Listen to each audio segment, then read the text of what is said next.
Hi everyone, this is Leanne. And I'm Jerry.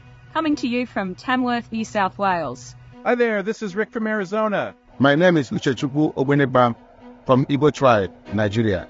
Hi, this is Scott from Utah. I'm Annette from Agassiz, British Columbia. Hi, I'm Marcus Surzet from Manipur State, India. Real people reporting real stories from all around the world. That's what United Network News is all about. Can you clap? We had a huge flood, which some call the flood of the century. No fake news here. Our field messengers share personal experiences of what's really happening in their community. We got some nice fish right here. At UNN, you are the news. My family and I had a very good time. Take the next step.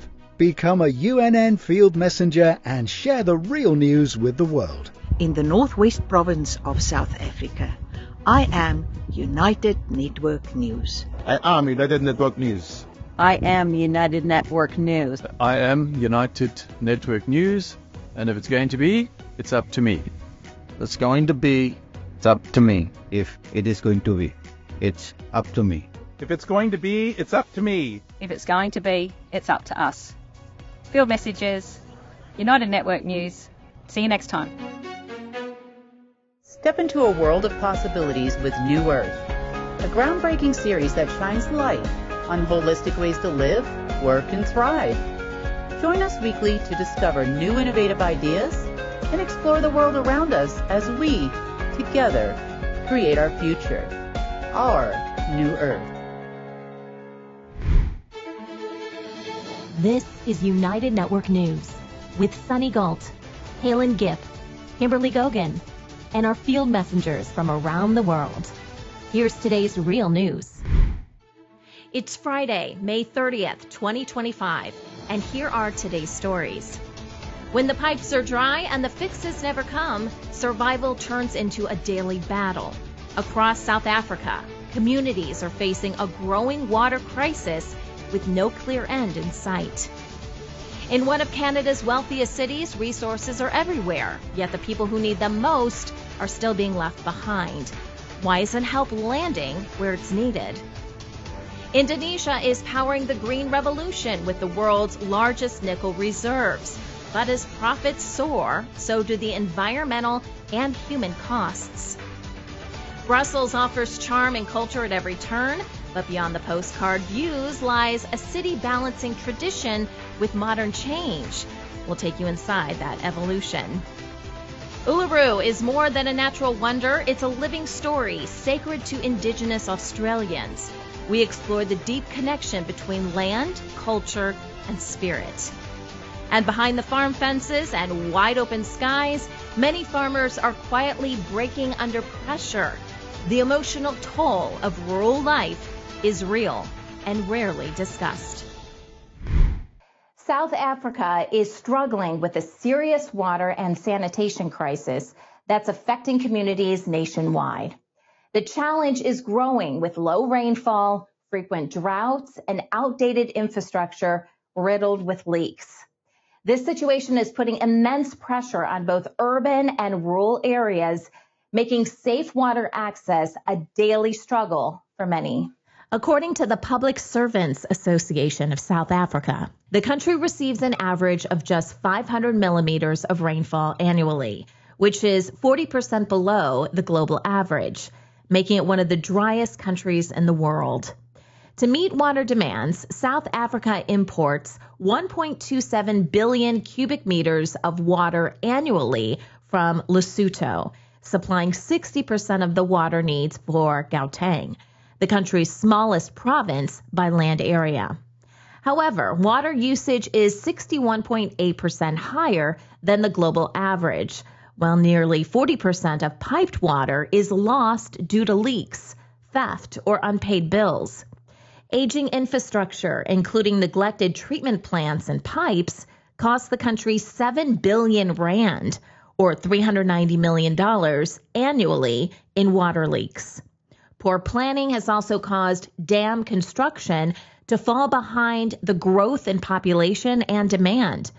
Frustration among citizens continues to grow as these problems remain unresolved. Soraya Williams, who is from Westbury, just to get an understanding. Coronation Bowl says it hasn't had a single drop in those 2 weeks. What's the situation in Westbury? It's the same situation in Westbury, where we have to wake up early in the hours of the morning to fill our buckets with water, our bottles with water. I have to wake up my kids. I literally have to wake up and say, wake up, come, let's go fill the water. It's not right. It's totally, it hurts us. And we are so frustrated that when we speak the way we should speak, people make fun of it. But it's not even a situation where it should be made fun of, because we literally need water every single day. No, I have a baby that's 4 months old. I need to make bottled water. I can't even give her milk anymore. I have to breastfeed her because I can't even give her the water that comes from the tanks, because the tanks are also not, the water in the tanks, it's brown. It's dirty water. So how are we supposed to live like that as human beings? Pollution and failing infrastructure are making things even worse. Greenpeace Africa says in Johannesburg, rivers like the Jukskei are filled with sewage and waste, putting children at serious health risk. In some areas, collapsing sewage systems are dumping millions of liters of untreated waste into water sources, contaminating water used for farming and households. It's no better in Mogale City, where infrastructure failures have destroyed local rivers, caused ecological damage, and forced businesses to shut down. Meanwhile, many residents in suburbs and townships are dealing with raw sewage flooding their homes, going weeks without running water or relying on unsafe boreholes, polluted streams, or expensive alternatives. This growing crisis is affecting everyone, from rural families to major institutions. Thousands of liters of untreated sewage per second coming from a municipal pipe up there. This is not a river. It comes from a big municipal pipe. It's a storm drain that has been repurposed to dump untreated sewage water. It's literally 500 meters up from the Percy Stewart treatment works. The treatment plant is dumping untreated, heavily polluted water into the Blowhart-Spruit River. Private water tankers meant to address temporary water delivery issues have become a lucrative business exploited by criminal syndicates in South Africa. According to the nonprofit organization WaterCan, these tanker mafias bribe officials to win contracts, sabotage infrastructure to extend their deals, and illegally sell water sourced from municipal supplies. Municipal corruption plays a key role, with officials receiving kickbacks to renew tenders and sometimes blocking access to piped water to drive demand for tankers. Failed national projects like the War on Leaks have left water infrastructure unreliable, fueling ongoing reliance on private tankers. Organized crime profits by ensuring infrastructure remains dysfunctional and keeping communities dependent on tankers. The result is a vicious cycle where corruption and water crisis feed into each other, leaving residents without reliable access to water. The issue of water tankers is as a result of those people who are at a municipal level. There is no water tankering that is happening without a politician knowing or without a municipal official knowing. And I can put my head on the block for that. There's absolutely nobody. We all know who these people are. We know where they live. We know why they're doing what they're doing. If you go to the municipality of Tswaying, for example, in the northwest, where I do oversight, the infrastructure that has been built there, whether it's a pump station, whatever it is, that requires a special kind of tool to literally be able to screw off that thing, to be able to take whatever section of that particular pipe. You need a bakkie for that. That is a specialized job. And that is why we're referring to it as a mafia. And those are people that know that ordinary communities, when they have to go and report these things, unfortunately, our law enforcement, now our SEPs, has, also been deprived of investment that is able to capacitate them to a point where they're able to fight against crime. Where if they report that Zbanibani is doing this thing, and they are the ones who are doing that, and they work at the municipality, they close the valve.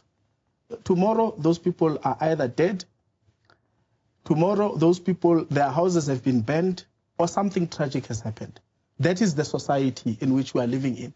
That is enabled by the people that are supposed to be fundamentally serving us as residents of municipalities. That is the reality of what is happening at a local government level. Recently, we discussed South Africa's electricity crisis, but it's also contributing to the country's water problem. Eskom's coal plants use huge amounts of water, which takes away from drinking water and irrigation.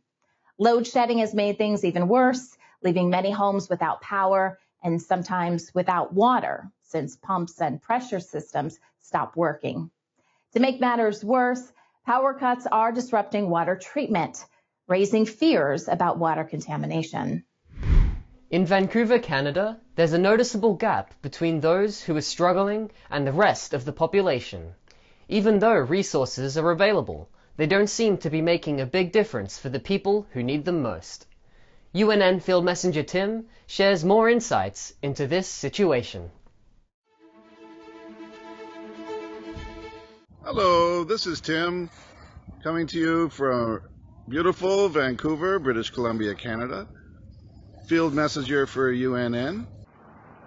Beautiful Vancouver, city by the sea, gateway to the Pacific, and for many illegal substances as well.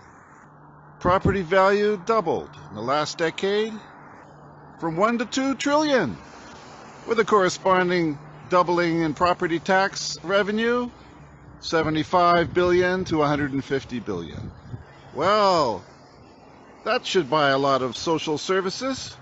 British Columbia spends at least $360 million a year on social services for the 8,000 people living homeless on the streets of Vancouver. That comes to about $80,000 for each. That's a lot of money for a tent. Thousands of veterans returned from World War I, heavily addicted to morphine due to their grievous injuries. 90% of them were easily treated, returned as productive members of society. But today, we ghettoize people with addictions. We don't have proper treatments available because it doesn't qualify as a mental health issue that can be hospitalized. Instead, it's voluntary. So I guess those living on the other side of the park have voluntary lifestyles as well. Remember, there's nothing going on behind the scenes. There are no drug companies, corrupt politicians, international shipping companies, world banks. Everything's just our fault. Indonesia is home to the largest nickel reserves in the world, making it a key player in supplying materials for batteries powering the global energy shift. The country has seen a huge rise in nickel exports, bringing in significant wealth. This boom is transforming Indonesia's economy, creating jobs, and attracting major investments worldwide. However, this success comes at a heavy cost. Nickel mining is devastating Indonesia's ecosystems. Deforestation is a major issue as vast areas of rainforest are cleared to make way for mining operations. Research raises concerns about the sustainability of nickel mining, showing from 2011 to 2018, villages near mines saw deforestation happen nearly twice as fast as other areas, mostly due to land being cleared for mining. Mining also pollutes water sources, leading to a drop in fish stocks, harming marine ecosystems and the livelihoods of local fishing communities. On top of that, infrastructure like roads and waste sites fragment habitats, threatening biodiversity in some of the planet's most fragile ecosystems. Indonesia's drive to expand its nickel industry, while essential for economic growth and the global transition to clean energy, has, though, inflicted significant environmental and social harm. Mining nickel involves clearing vast swathes of forest and excavating the land to create open pits. Without the stabilizing effect of trees and their root systems, however, heavy rainfall can easily trigger erosion and landslides. Southeast Sulawesi serves as a stark example of this trend. The region experienced at least 21 such disasters in 2022 alone, a dramatic increase from the average of 2 to 3 per year before the nickel mining boom between 2005 and 2008. Moreover, the negative impacts extend beyond the land. Asep Solehin, a fisherman from a coastal village in Pomalar district, has witnessed firsthand the consequences of pollution. Contaminated seawater near the shore has forced him to navigate further to find fish, jeopardizing his livelihood and that of his community. The deteriorating environment poses a serious threat to the well-being of current and future generations. In Indonesia, mining is banned on small islands under the law to protect fragile ecosystems. Islands smaller than 2,000 square kilometers are off limits. However, some companies continue to operate illegally, often facing legal challenges and resistance from local communities.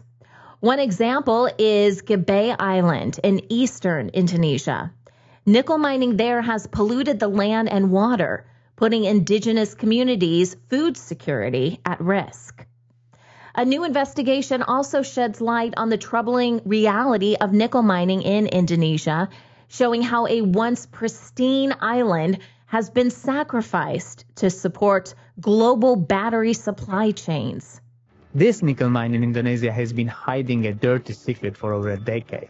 It's been poisoning local water sources with the heavy metal chromium-6, or hexavalent chromium, which you might have heard about from the Aaron Brockovich case. It can cause cancer, damage your kidney and liver. It's nasty stuff. DW and its partners reviewed thousands of leaked internal emails and reports from Harita Nickel, the company running the mine. The documents clearly show that Harita knew about the contamination but stayed silent. And 2 years ago, the company was listed on the stock market, lying to banks and investors and raising over 600 million euro in funds. They even staged a photo with one of their top managers, sipping water from a spring their own tests found had been contaminated. On this tiny island, Harita mines and processes around 6% of the world's nickel, the stuff that's powering the electric car boom in Europe, China, and the US. The core problem? The loose social and environmental standards and the lack of legal enforcement to uphold them. We traced the nickel supply chains and shipment records and reached out to every company listed. Only Mercedes-Benz replied that they had known about the alleged contamination since 2022 and initiated audits. But they didn't share the results with us. Harita never got back to us. This wasn't an accident. It was measured, documented, and kept from the people drinking the water. Beyond ecological damage, Indonesia's nickel mining is also taking a heavy toll on local communities. Local communities haven't seen much improvement in living standards from the nickel mining, as most of the benefits seem to be going to companies and elites. The mining displaced entire villages with little compensation, sparking protests. These relocations disrupt cultural ties and force people to abandon traditional farming and fishing. Meanwhile, locals are often left out of well-paying mining jobs, which are given to workers from outside the area. Entire indigenous communities are at risk of disappearing as mining and electric vehicle companies push further into their lands in search of nickel. It really is an unfolding genocide. It's absolutely horrific what's happening to the uncontacted Hungana Manyawa people. The Wedabay nickel mine, which is on the territory of the uncontacted Hungana Manyawa people, is the biggest nickel mine in the world. What do we know about how long they've been there? They've been there thousands of years, so they are the indigenous people of this area. They are nomadic hunter-gatherers who've always relied on this forest. How do you describe the severity of the threat they're facing? They're coming across these people, these invaders in their forest, and they're trying to send them away, and they're trying to send as clear a message as possible. Go away, leave our forest alone. They have such a close connection to their forest. And for them to see this forest being destroyed and dug up and cut down, it just must be the most atrocious thing for them to witness. And not only must it just be utterly traumatic for them, it's also so dangerous. It's a fascinating juxtaposition, isn't it? Because all this for cheap nickel, for a cheap battery, for a cheap car, supposedly a green product. And yet, all these very poor people are being caught up in the process. It's the ultimate irony. These are the most sustainable people on the planet, like all uncontacted peoples around the world. They have no immunity to the diseases that people outside can bring in. And we know it's really not uncommon for between 50 and 100% of a population of uncontacted people to be wiped out as a result of contact. Who do you blame for the position that they are in? The mining companies and the government are ultimately responsible, but also the car companies that are going to be buying the nickel. The nickel in Halmahera is all being channeled towards being used for the electric car market. It's a bittersweet irony of the nickel boom in Indonesia, where progress comes at the cost of environmental destruction. Mining is wiping out ecosystems, displacing communities, and trampling on indigenous rights. Local and environmental groups are stepping up, calling for stronger laws and real action to protect what's left. Brussels, the capital of Belgium and one of Europe's most vibrant cities, amazes with its stunning architecture and its rich cultural heritage. UNN Field Messenger Grace takes us on a tour to explore this beautiful city.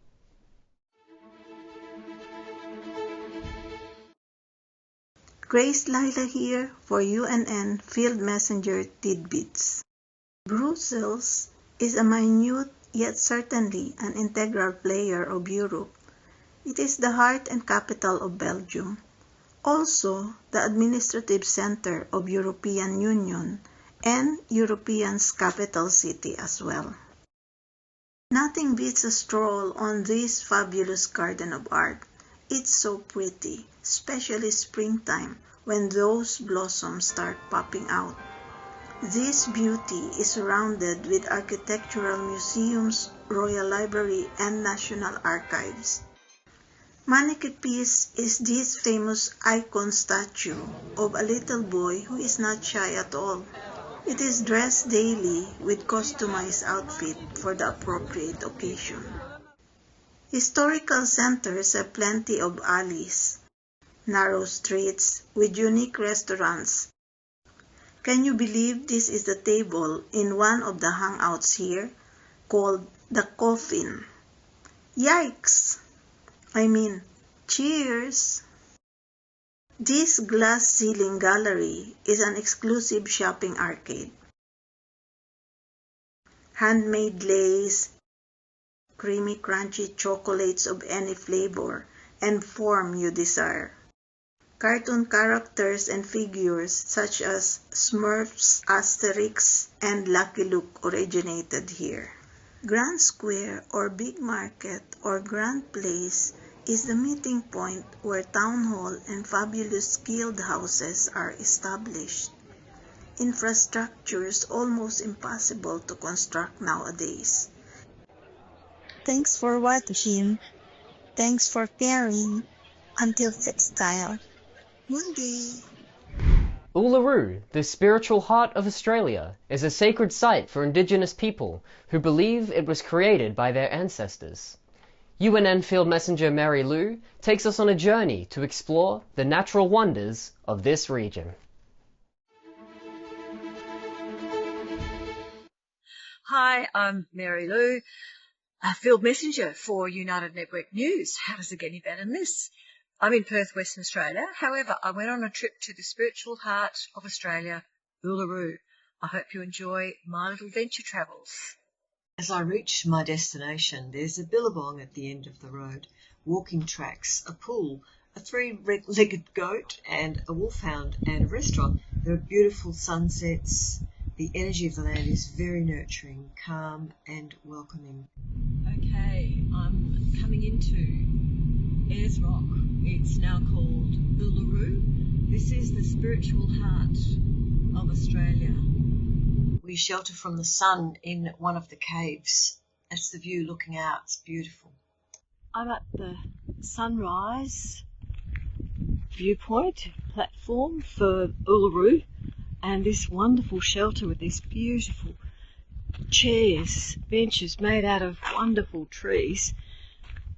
And as we go in, you can see the rock. This is obviously the best position to be in, but the time is actually sunset, but this is the sunrise position. And here we are at the Fields of Light. This is somewhere that you can go to at Uluru and have a look at these incredible fibre optic lights that came all the way from England, actually. Thanks for watching that. Hope you enjoyed it. Field Messenger Mary Lou from Perth, Western Australia. When most people think about farm life, they imagine rolling green fields, animals grazing under big blue skies, and a simpler, slower way of life. And sure, there is beauty in that. But what we don't often see or talk about is the emotional toll that comes with it. Behind those peaceful landscapes, many farmers are quietly struggling. Farming isn't just a job, it's a lifestyle, and one that rarely comes with breaks. Long hours, tight margins, and the constant threat of crop failure or disease can push stress levels sky high. The truth is, farming can be incredibly isolating and overwhelmingly stressful. It's easy to feel like the weight of the world is on your shoulders. Add to that the deep responsibility of keeping a family farm going, and it's no wonder mental health challenges are so common in ag communities. And with so many farmers living in rural, isolated areas, finding mental health support isn't always easy or even an option. What's worse, mental health can still carry a stigma in tight-knit rural communities. Many farmers feel like they have to tough it out and keep going no matter what, even if they're breaking down inside. It's a tough cycle to break. Your value is more than the markets. It's more than your acres and more than your livestock and more than your bank account. We are humans too. We are community members, we're volunteers, we're creative, we're problem solvers. There's so much to us. When a family friend of ours passed away to suicide, it was a real eye-opener for us. When we were in line at the visitation, people said, what happened? What was it that caused this? And as a former counselor, I knew that it wasn't one thing. Suicide doesn't start at the end there's one thing that causes it. That's not how it works. It's a culmination of things. It starts as stress and it continues as excruciating and chronic stress or depression or anxiety, and it just builds. The stigma in rural communities is really troublesome because what it does is it keeps us isolated. It keeps us quiet. We don't want to talk about the stresses that we're having or the struggles that we're having because it makes us seem weak or embarrassed. And when we do that, we don't share that with each other. We don't realize that other people are going through some of the same things that we're going through. So then that really puts up a wall between people who need to get help and their willingness to go out and get it. Farm crises aren't new, and neither are the mental health struggles that come with them. Back in the 1970s and 80s, U.S. agriculture became increasingly tied to national and global markets, making farms more vulnerable to economic swings and political decisions. As farming grew more industrialized, rural America began to shift. Fewer people lived and worked on farms, and operations got bigger. In the early 1900s, a third of Americans were farmers. By 1981, that number had dropped below 3%. Now, just under 2% of the U.S. population feeds the rest of the country. Most of those farms, 98%, are still family-run, and nearly 9 out of 10 are considered small family farms. But small farms are often financially fragile. In 2020, nearly half didn't turn a profit, and many had dangerously thin margins. That connection to the land, often called the agrarian imperative, that's a huge drive for so many people. The theory behind it is it's sort of wired into people's DNA, that there's that purpose to it, and there's a sense of meaning, like you understand why you're doing that work and how important it is. There's so much of a drive to be able to maintain the land at all costs, to be able to share that with your family, to know that you're building something that you're going to pass on to the next generation. Like that part of the legacy, I think, is really important. The flip side of that is that's also what pushes people to take tremendous risks in terms of financial well-being, physical well-being, the long hours that you have to work, and that's very much fueled by that connection to the land. You know, there's very few occupations that your success is so determined by factors beyond your control. Farmer stress isn't just something happening in one place. It's a global issue. No matter where they live, farmers are dealing with a lot of the same challenges. Long hours, tough finances, unpredictable weather, and the pressure to keep things going for the next generation. The good news? More and more countries are stepping up to do something about it. In Australia, programs like the Ripple Effect and Are You OK Rural are helping farmers talk openly about mental health and support each other. Over in the UK, groups like the Farming Community Network and Yana offer helplines and one-on-one support made just for farmers. Canada's Do More Agriculture Foundation is leading the way with mental health training and advocacy across rural communities.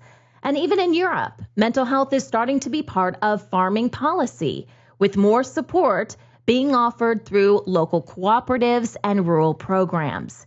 Peer support groups are growing too, where farmers can talk openly with others who understand what they're going through, such as Farmers Talk in Canada, designed to support farmers and their families. It's all about changing the stigma, and I think it has. We created farmerstalk.ca on Prince Edward Island, and it's an avenue that farmers can go and to get the counseling that they need, and they know it's there. And farmers are proud. Farmers, there's a lot of pride in what we do, and but we have to realize we can't control everything, and it's to change that mindset. It's important that you are able to talk to someone, that you will talk to someone, and just to know that those avenues are out there. It's not just the farmer, it's the farm family, it's farm workers. My farm workers, they care when we lose a cow, or they take that home with them too, and that's the problem. I think farmers suffered in silence way too long. We spend a lot of time alone in the farming industry, whether you're planting or you're in the tractor for hours and hours alone, and it's you don't have to be alone, suffer alone. There's people there to talk to. Farmers around the world are starting to get more of the mental health support they need, and that's a big deal. Whether it's through national programs, local nonprofits, or grassroots community efforts, more resources are becoming available to help farmers cope with stress, anxiety, and burnout. Online platforms and telehealth have made it easier than ever for farmers to connect with help without having to leave the farm. The bottom line, no matter where they are, farmers don't have to carry the weight alone. UNN is changing the face of news. Join us for our weekly Field Messenger meetings and learn how you can make a difference. Visit unitednetwork.earth for more information. Thanks for watching.